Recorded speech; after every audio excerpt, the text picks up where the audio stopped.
12-team Superflex, start 10, tiered PPR, 0.5 for running back, 1 for wide receiver, 2 for tight end, with a 0.5 tight end premium, 1.5 total.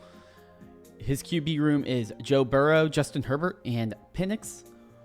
Would you give Michael Penix in a 26 first, likely late, for the 102? So I think this is a very interesting league here with the tiered PPR and 2 tight ends with the tight end premium. I imagine if you pulled up a war chart, I don't have the league ID here, but if you pull up the war chart, you're probably looking at a lot of value at the tight end position. So I imagine the 102 or maybe even the 101 in this type of league with the suppressed points for running back reception. I could see Tyler Warren going 101 in this format. So to me, I would potentially do this if I'm desperate for a tight end. You have a solid 1-2 punch in Herbert and Burrow. If you are already set at your tight end position, I'm okay with kind of holding on to the value here. Both of these quarterbacks are going to be, or like both the top quarterbacks, Cam Ward and Sanders, are probably less valuable than a Penix right now. I imagine I could probably trade a Penix for like a 104. It depends how sharp your league is and how that tight end market is. But right now, give me the flexibility of the package. Those 2 pieces are probably going to be more valuable. And I have the insurance policy of if my team falls apart, I still have my first. Welcome back to the Dynasty Daddy YouTube channel. Today, I want to kind of just do something a little simpler. We're just going to go over some trades from the Dynasty Daddy Discord. It is completely free. I'll put the link in the description. If you want to, submit trades for future ones of these, I think this would be a kind of a fun, easier show to edit and produce. So I wanted to give it a shot, as well as I'm dealing with a bit of a back spasm, so I don't have as much time to sit behind a chair. So anyway, here's a bunch of recent trades from the Discord. We're going to just talk through them, give my thoughts, and have some fun. So let's jump into it. Okay, we got a 12-team Superflex, start 10, PPR with a 0.75 tight end premium. So that's going to boost up our tight end scoring, as well as a 0.25 point per carry. So running back scoring is going to have a much better floor as well. If we look at side A, we got ETN, Hockenson in the 305 for Pearsall, Njoku, and Rashad White. So the first thing that jumps out to me is probably the big swap here is going to be with the Pearsall for Hockenson type deal. I don't think it's necessarily unfair, but for me, Hockenson probably has a higher upside. He's produced tight end 1 seasons and top 6 seasons multiple times, so he has a much higher floor, and with that tight end premium, I feel pretty confident locking him in. And then ETN, I think, is a solid buy low. Last year was kind of a bad year for him, a little banged up, but the year before, he had solid RB1, stretches. So that's kind of what I'm looking for in a RB in that range. 305 is just, a little cherry on top. Pearsall, I still think Pearsall has some potential, especially with Debo probably being shipped off. Rashad White and Njoku are always underrated, but I still want to have the upside of a Hockenson. If I can hit on 1 or 2 more seasons of Hockenson producing high production, that's a win. This is a fun one. A little sarcastic. 14-team, half PPR, 2 quarterback, start 10. McCarthy or Cam Ward.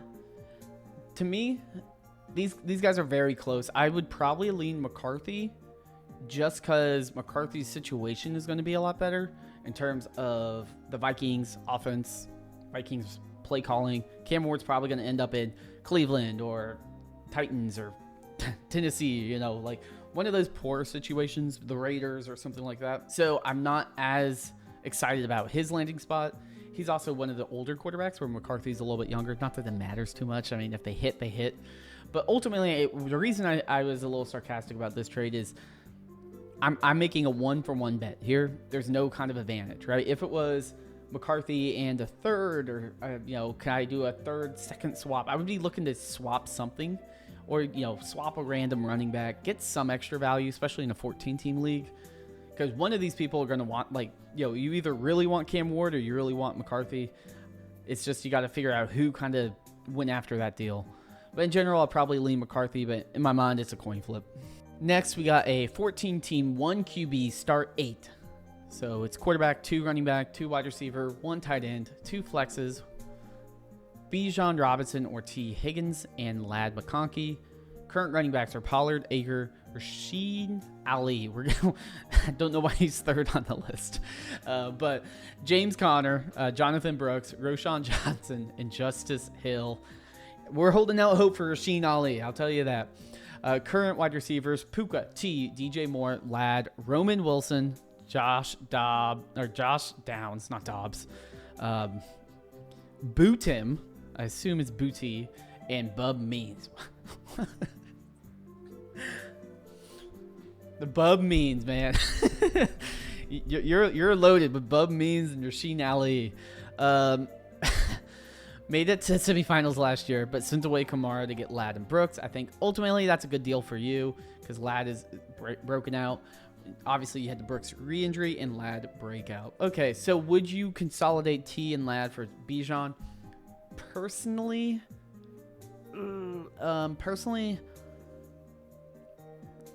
I think it depends on your draft capital. I'm hesitant to kind of consolidate all the way up to Bijan.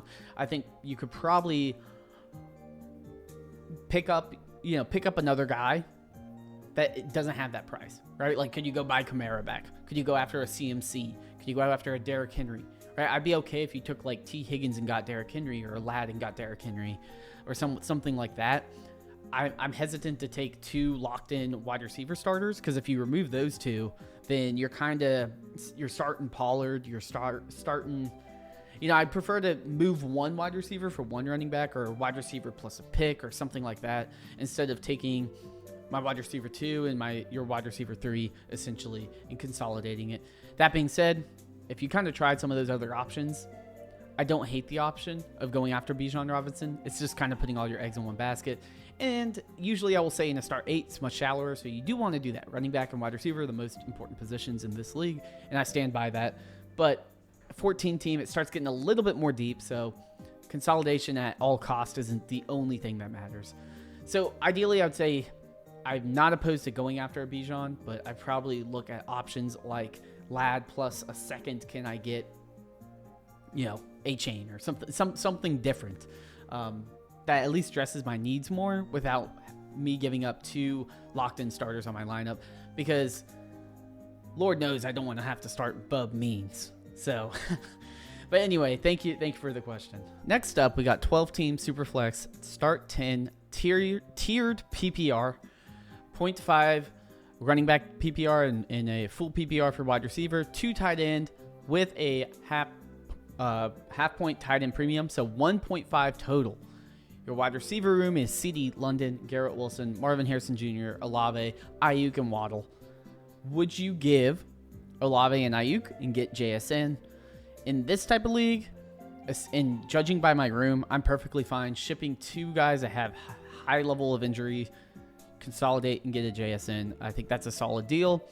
You lock in, honestly, 5 high-end, dynasty trade value type of wide receivers, and you kind of get off of potentially falling knives in both Aiyuk and Olave, who are kind of the shine is kind of, they're getting a little rusty. The shine is gone.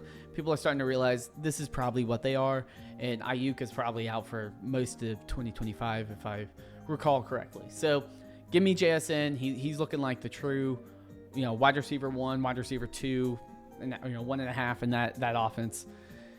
The one wild card is Geno Smith having some contract issues, but I still assume that JSN has a lot of run left on him. Next up, we got a send JJ McCarthy, Godwin, the 109 and the 302 for Marvin Harrison Jr. He also provided us his roster, so his league is a 10-team. I'm looking over here because that's where my monitor is, but it's a 10-team, 5-point passing touchdowns, and 3 quarterbacks, 2 super flex spots. So, and it's start 1, 2, 3, 4, 5, 6, 7, 8, 9, 10, 11. Start 11. So, one of the things, obviously, in a 3 quarterback league, essentially, you're going to need a lot of quarterbacks. It is a 10-team, so, there's a bit of a difference there, but still you're starting 30 quarterbacks, essentially, between all the teams. So, he's pretty set. Lamar, Kyler, and Drake May, you're set for that rebuild going into it. You also got Rashee Rice, T. Higgins, Olave, Adunze, kind of all those like wide receiver 2, youngish type of upside guys. And Mark Andrews is a fine tight end. Not a lot with the running back position, but he did provide more context. Context is always helpful. He does have the 101, 102, the 106, the 109. So there's a lot of picks here. So giving up the 109, he still has 3 high-end shots at taking running backs, addressing that weakness on his roster. So I feel pretty confident about where this rebuild is heading. Should you consolidate a Godwin, a 109, a McCarthy for a Marv? Personally, I think it's a little bit of an overpay, especially in a 3-quarterback type of format.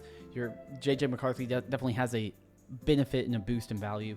But I do think a Marvin Harrison Jr. stack with Kyler Murray gives you a little bit of confidence there. So I know he later up said that he took it. I do think you're paying a little bit of a name premium, but it's not a deal that's terrible. You do get some value for a Godwin. You do get some value for a McCarthy. And McCarthy, we haven't really seen him play, so we still don't know how that will look. But I'd probably take the package in a deal, or in a trade like this. Assume that McCarthy plus the 109 could get me someone that might not have the name premium, but still has the production that Marv can produce. We got a lot of McCarthy trades going on here. 14-team half PPR, 2-quarterback, start 10. Must start 2 quarterbacks. I only have Kyler Murray. So I'm going to post the team. Let's see. He posted the team somewhere, maybe? Where is this at? Here's the team. Easy. That was quick, right? Kyler Murray, Jameis Winston. That's rough. But Jameis is a good stash, I would still say. Bucky Irving, Jonathan Taylor, Amon-Ra St. Brown, Drake London, A.J. Brown, Trey McBride, Chris Godwin, Jerry Jeudy. Hey, the Winston Jeudy stack was definitely paying off. If we look at this trade, 26 first in the second. Honestly, for a deal like this, I mean, you're probably going to have to pay something like that. You don't mention your draft capital, so I can't really get a full context of just ship that first. You have a lot of flexibility.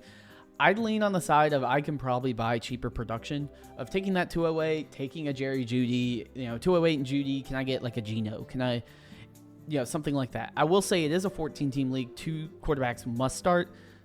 If the quarterback market's a little more stingy, that's the price for a young guy, sure.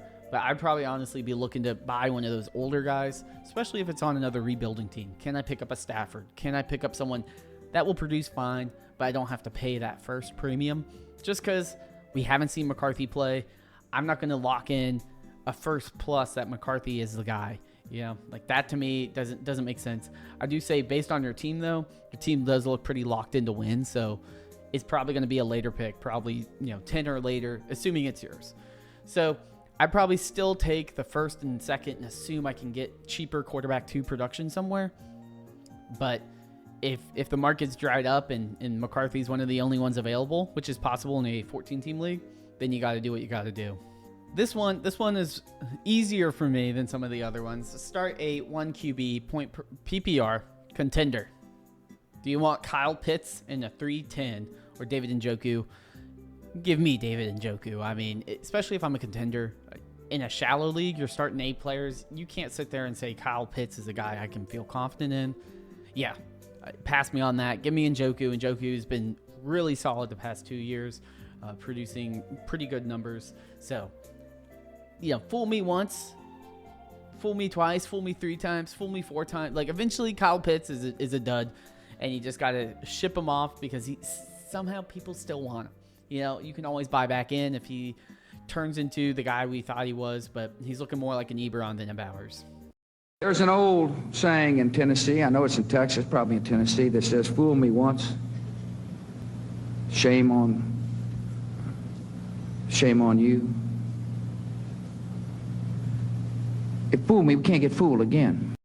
I would appreciate any feedback, but would you trade Puka for Bowers in a start 7? This is so shallow. Y'all need to add some flexes. Full PPR, no tight end premium. My answer would be no. But let's humor it a little bit, right? My wide receivers are Lamb, Chase, Waddle, and Godwin. Tight end is Andrews, I assume, in Freiermuth. also may attempt to draft Tyler Warren. Okay, first off, if you trade Puka for Bowers, you should not draft Tyler Warren. But yeah, start 7, no tight end premium. You already got Mark Andrews. Like, you take the elite level wide receivers that you have. You lock in Lamb, Chase, Puka, and then you take that draft pick that you might spend on Warren and draft a running back. Because in this type of format, the only positions that really matter are, do you have a solid tight end? You do. You have Andrews. So now you have Bowers and Andrews. It's like one of them's just going to rot on your bench, and none of them. It's not like you can trade Andrews. Andrews doesn't have a ton of trade value. So for me, what I would do, keep that elite wide receiver and try to address your running back room. You don't mention it here in this comment, but ideally in the draft, I would take some of these young, exciting running backs. That's going to probably be a better investment in a no tight end premium. That being said, if you really want a tight end, I would even draft Tyler Warren. I think that's a better option than trading Puka, who is consistently a top guy, and McVay always loves to tunnel vision on those, like on wide receivers. So even if Stafford isn't there, I assume Puka's going to still be a solid wide receiver 1, from now until, whenever his legs fall apart. That's a little bit morbid, but, I think Puka has a long career, even without Stafford. Anyway, that wraps up my first trade video I got on here. If you want to see your trades on here, join the Discord. We have a Discord, over 1,000 people in it, talking all the time. People post trades, and I just kind of went it through and cherry pick some trades I thought would be interesting to talk about. So definitely join that, completely free. Its link is in the description. And if you also want more opinions on your trades, think about using Dynasty Daddy. They've got all the information at the bottom of my screen. It's inverted, but yeah. So definitely check all that stuff out, and I'll see y'all next time.